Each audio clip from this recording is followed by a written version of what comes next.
So I'm getting ready for my maiden voyage today. I've been busy just checking everything out, emptying the front of the boat for anything that's going to get wet. And now I'm going to make a little nest for Jean-Luc, because Jean-Luc does get a bit scared. I'm making him a little nest in my bedroom. So I'm just making these little walls, and he can jump up here and hide in this little hole. And yeah, I'm just getting ready. I'm sure I'll get used to it. I'm sure it'll become second nature eventually. So I'm just going to do a few things in the engine.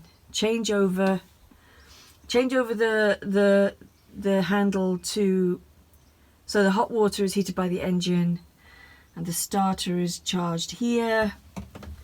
And I think that's kind of it. I'm going in half an hour, and my friend Steve is thankfully gonna help me out of here. So I'll see how it goes and let you know.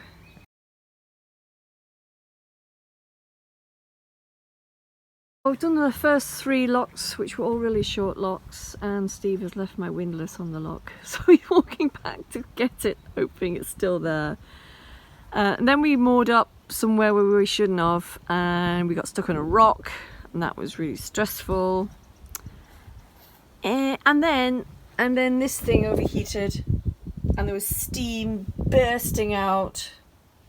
There's water in there, so we're hoping that it's just that there wasn't enough water in there, even though I filled it up this morning. So we'll see. So far it's been adventurous and a bit stressful, but we're about a third of the way on our journey, and when I feel comfortable I shall film some of the actual travel.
Made it to Stanley Ferry yesterday after 8 hours nearly, because we got held up by various things. It was challenging. I was very, very tired. Went to bed early, got up early. But I'm glad I did it. I got it out of the way. I got the short locks out of the way. I found mooring up to be very challenging, but now I have to go it alone, So I'm just going to have to learn. I'm just going to have to take it very steady and very slow. I mean, I did manage it, but yeah, it was challenging. So I'm taking a walk through the nature reserve next to Stanley Ferry. It's really beautiful.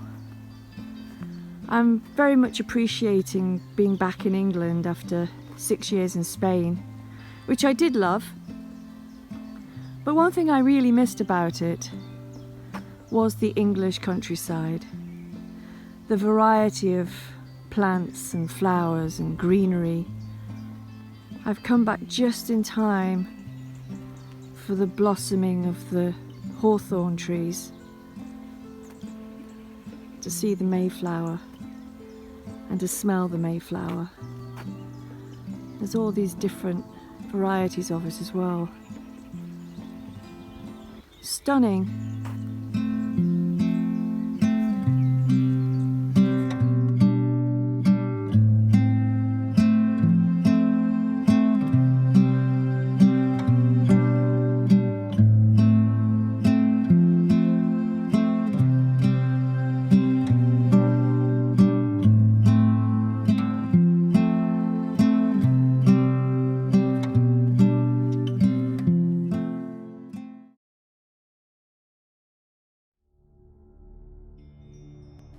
There are events in life that seem to shape the inner landscape.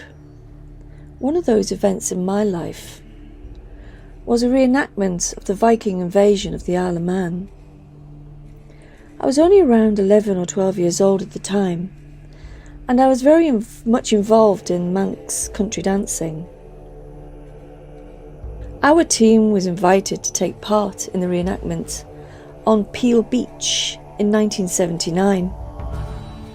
In that year, a Viking longship was completed and was sailed from Norway to the Isle of Man. This boat's name was the Odin's Raven, and now sits in the Viking Museum in Peel, in the Isle of Man.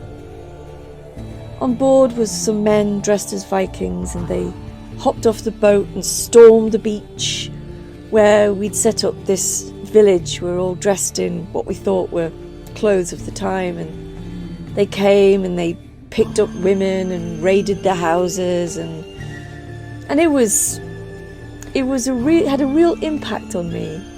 And since then I've done quite a lot of reenactment and that kind of thing, and always had an interest in Nordic and Celtic mythology and folklore. Now, I had this memory strongly when I was thinking about buying a boat, and I hadn't thought of it for a long time, and it came very strongly. It was an event that inspired me, and I always go from my inspiration rather than from my rational mind. So I made this painting in honour of that memory and called it Odin's Raven. The raven in question is the raven Munin, who is the raven of memory